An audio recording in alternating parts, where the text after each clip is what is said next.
Okay, Assalamualaikum. Selamat pagi. Berjumpa lagi bersama Cikgu Syuhada dalam video penerangan sejarah tingkatan 3. Okay, hari ini kita nak belajar tentang bab 5, pentadbiran barat di Sarawak dan Sabah. Okay. Tajuk 5.1 iaitu latar belakang pemerintahan tempatan di Sarawak dan Sabah.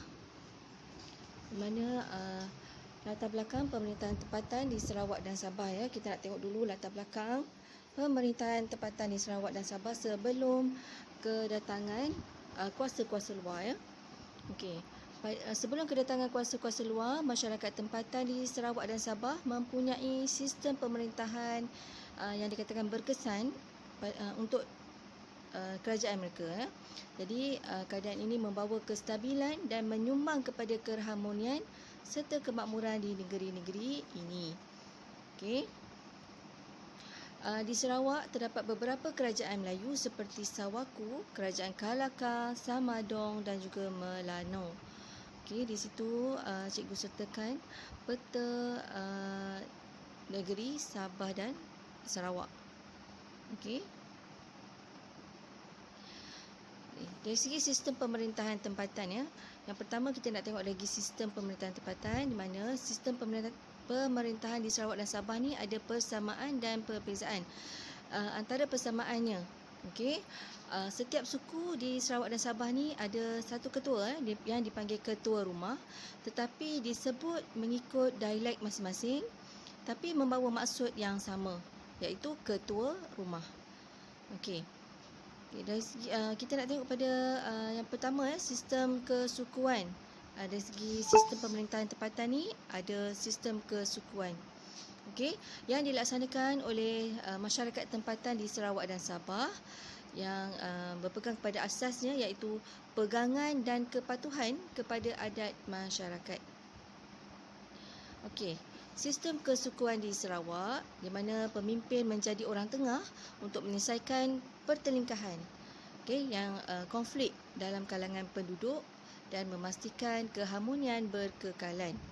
Antara masyarakat yang mengamalkan sistem ni adalah kaum Iban, masyarakat Bidayuh, Kenyah, Kelabit dan Kayan.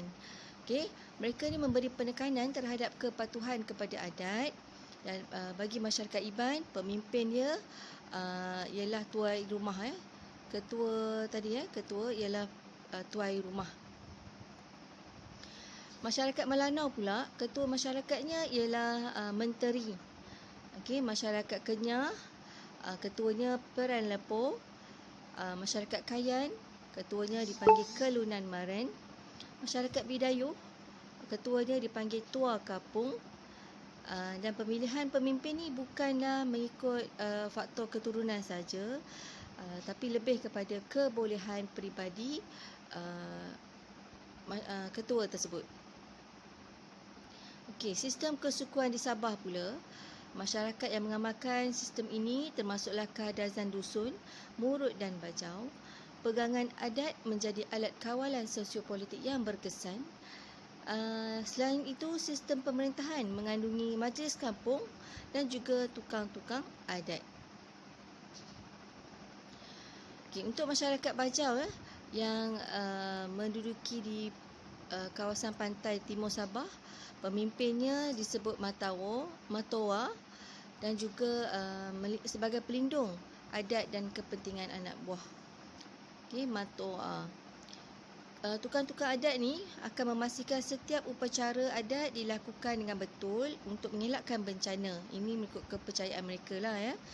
Okey, masyarakat ini mempunyai pemimpin yang dikenali sebagai orang tua, iaitu ketua kampung yang bertindak sebagai pemimpin utama yang akan menyelesaikan konflik ataupun pertikaian dalam kalangan masyarakat mereka.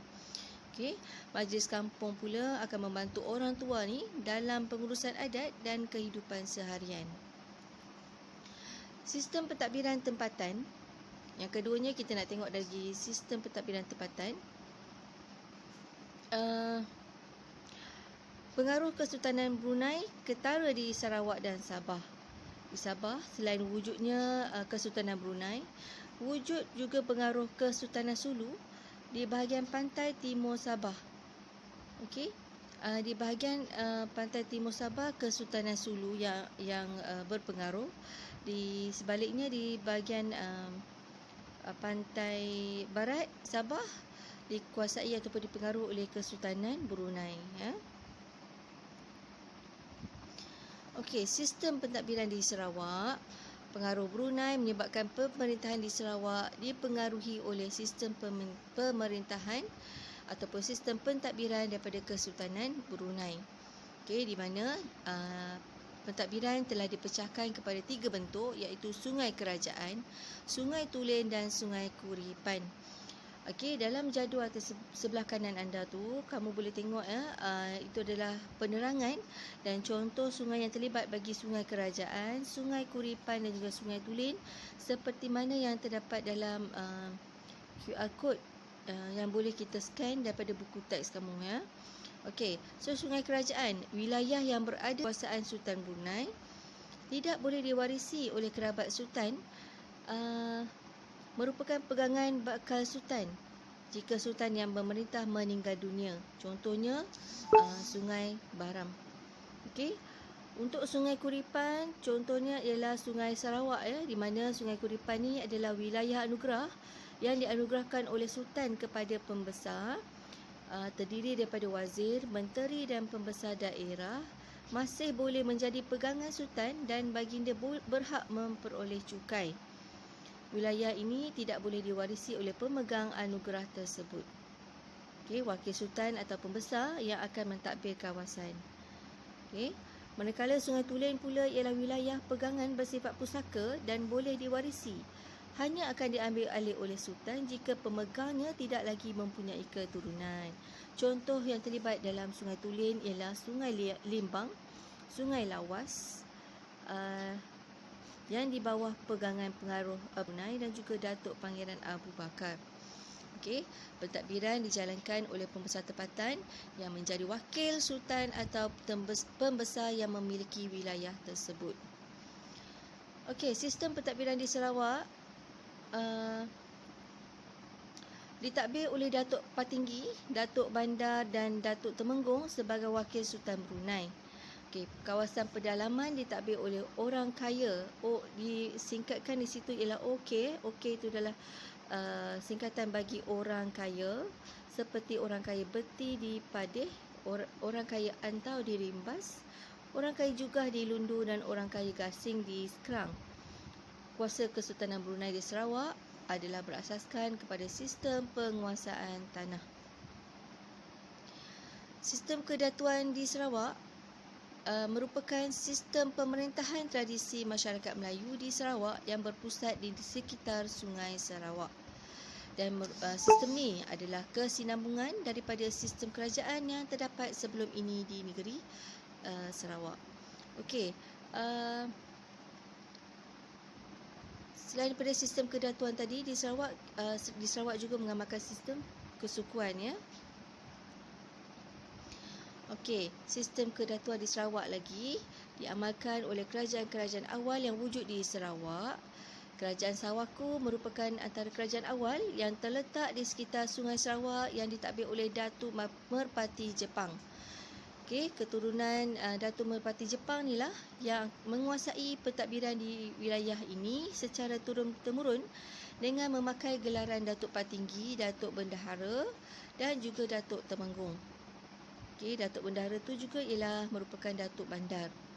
Sewaktu pengaruh Kesultanan Brunei, golongan pembesar inilah yang menjadi wakil bagi pihak Sultan Brunei dan mereka ni berkuasa mentadbir Sarawak tanpa campur tangan Kesultanan Brunei. Mereka ni menjalankan tanggungjawab menjalankan pentadbiran dan membangunkan Sarawak. Kemudian kita nak tengok pula kepada sistem pentadbiran di Sabah, di mana kawasan pantai barat Sabah dikuasai Kesultanan Brunei, cikgu dah sebut tadi, ya. Manakala kawasan pantai timur dikuasai ataupun ditadbir oleh Kesultanan Sulu. Okey. Kuasa Kesultanan Brunei di Sabah berasaskan sistem penguasaan tanah. Okey, pentadbiran dijalankan oleh pembesar tempatan yang menjadi wakil sultan atau pembesar yang disebut pengiran yang memiliki wilayah tersebut, di mana selain daripada itu Sultan Sulu memiliki semua tanah di bawah pengaruhnya, namun pemerintahan diwakilkan oleh datuk. Okey, kuasa golongan datuk bergantung pada milikan berapa banyak bilangan hamba yang datuk tersebut miliki. Bilangan hamba ni adalah pengikut dan kemampuan datuk tersebut menghantar ufti secara tetap kepada sultan. Dan golongan datuk inilah yang sebenarnya menjalankan pentadbiran di pantai timur Sabah yang dikenal sebagai sistem datuk. Di Sabah, sistem ketua bebas diamalkan dijalankan di kawasan-kawasan yang kuasa Sultan Brunei dan Sulu agak lemah atau tidak berkesan. Sistem ketua bebas ini bergantung kepada kemampuan individu untuk memerintah kawasan yang dikuasainya. Okey, sistem ketua bebas di Sabah muncul daripada sikap berani dan keperwiraan seseorang tokoh yang mencabar kewibawaan sultan di kawasannya. Mereka ni tergolong ataupun mempunyai pertalian keluarga dengan Sultan Brunei atau Sultan Sulu dan mempunyai undang-undang tersendiri, tidak mengiktiraf kuasa lain. Okey, antara ketua bebas yang dikenali, yang terkenal ialah Sharif Osman, berkuasa di daerah Marudu, dan Datuk Keruding yang berkuasa di daerah Tunku. Okey, kedua mereka ni berkuasa dan bertanggungjawab menjalankan pentadbiran di kawasan masing-masing. Itu adalah peranan sistem ketua bebas. Okey, untuk perkara 5.1 ataupun tajuk 5.1 ni kita belajar tentang sistem pemerintahan yang diamalkan, latar belakang sistem pemerintahan yang diamalkan sebelum kuasa-kuasa luar yang wujud di Sabah. Okey, sehingga kita berjumpa lagi untuk tajuk 5.2.